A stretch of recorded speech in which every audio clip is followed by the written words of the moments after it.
All right, sixth graders, this is part 2 of how to build a shadow box, and this is how to cut the 4 outside pieces for your box.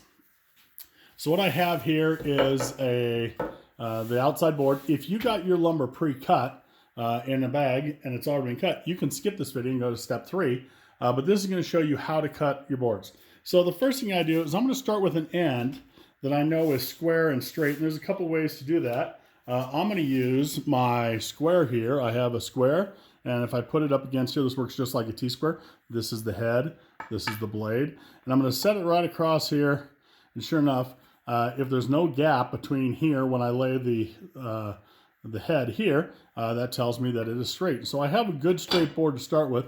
So the first board I'm going to measure is going to be 11.5. So what I'm going to do is I'm going to take a scale, I'm going to use ruler or scale, whatever you have, and I'm going to measure out exactly, make sure you get the 0 exactly on the edge of the board. I'm going to measure out exactly 11.5.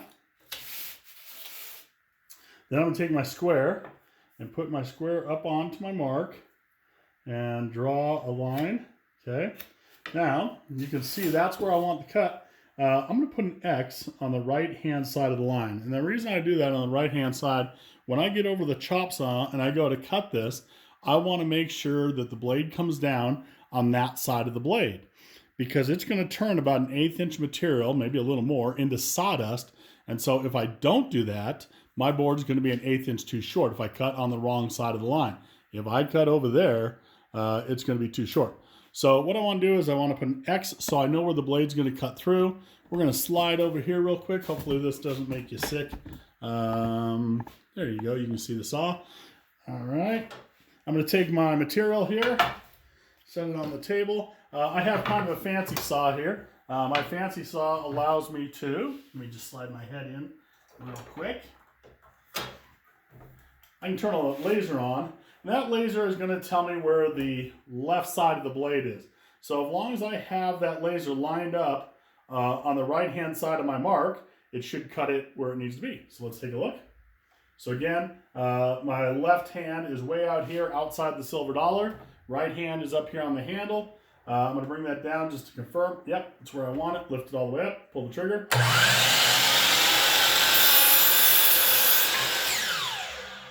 going to come down. I'm going to cut it, and I have my first piece cut, okay?